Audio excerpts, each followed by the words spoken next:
महिला आरक्षण से जुड़े संविधान 131वें संशोधन विधेयक 2026 के संसद में पास न होने के बाद देश की राजनीति में घमासान तेज हो गया है। सभी राज्यों के मुख्यमंत्री विपक्ष के खिलाफ निंदा प्रस्ताव लेकर आएंगे। उत्तर प्रदेश के सीएम योगी आदित्यनाथ से लेकर बीजेपी के हर राज्य में जहां भी बीजेपी के मुख्यमंत्री या बीजेपी की सरकार है, वो विपक्ष के खिलाफ निंदा प्रस्ताव लेकर आएंगे।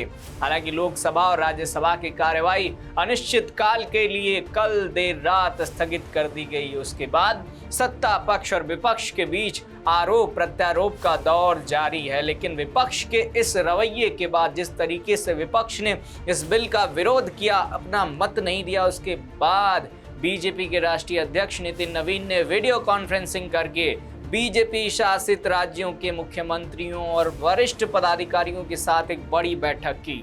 बैठक में उन्होंने सभी राज्यों को ये निर्देश दिया कि वे विधानसभा का एक दिन का विशेष सत्र बुलाएं और उस सत्र को बुलाकर विपक्ष के खिलाफ निंदा प्रस्ताव पारित करें।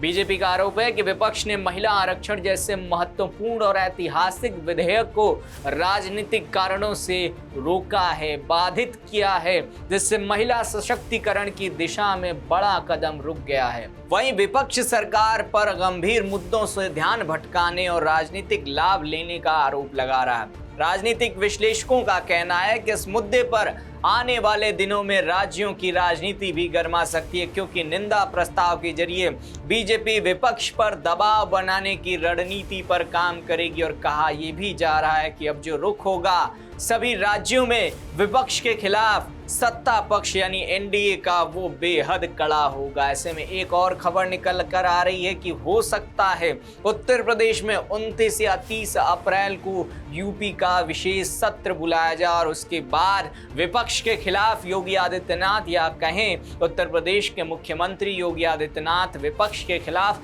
निंदा प्रस्ताव लेकर आएंगे। दोस्तों, उत्तर प्रदेश के मुख्यमंत्री योगी आदित्यनाथ हों या राजस्थान के मुख्यमंत्री भजन लाल शर्मा या मध्य प्रदेश के मोहन यादव, वो तमाम मुख्यमंत्री या कहें दिल्ली की रेखा गुप्ता, ये सभी मुख्यमंत्री विपक्ष के खिलाफ बहुत जल्द प्रस्ताव लाने वाले हैं। क्योंकि जिस तरीके से विपक्ष का रवैया इस बिल के खिलाफ रहा है, पहले विपक्ष ने ये कहा कि हम महिला आरक्षण के पक्ष में हैं, सरकार के बिल का समर्थन करेंगे, हम इस पक्ष में वोट करेंगे। लेकिन बाद में विपक्ष ये मांग करता है कि अब जाति के आधार पर, धर्म के आधार पर आप आरक्षण को दीजिए, इसके बाद हम इस बिल को समर्थन देंगे। इस पर सरकार कहती है कि नहीं भैया, हमारे संविधान में कोई भी ऐसा प्रावधान नहीं है कि हम धर्म के आधार पर एक विशेष जाति को आरक्षण दें। हमारे विधेयिका में सिर्फ 2 ही आरक्षण मान्य है, वो है एससी और एसटी कोटा को। इसके अलावा कोई भी आरक्षण हमारे संविधान में मान्य नहीं है, खासकर विधेयिका जब कोई पास होती है तब। ऐसे में अब नितिन नवीन ने, बीजेपी अध्यक्ष नितिन नवीन ने यह ऐलान किया है, मीटिंग के बाद ये कहा है उन सभी मुख्यमंत्रियों पर जहां जहां बीजेपी की सरकार है, जिस जिस राज्य में बीजेपी की सरकार है, उनको ये आदेश दिया है कि अब आप विपक्ष के खिलाफ निंदा प्रस्ताव लेकर आइए। खैर, देखना यही है कि क्या रुख होता है उन सभी मुख्यमंत्रियों का अब उस राज्य में जहां पर विपक्ष ने इस बिल का विरोध किया है।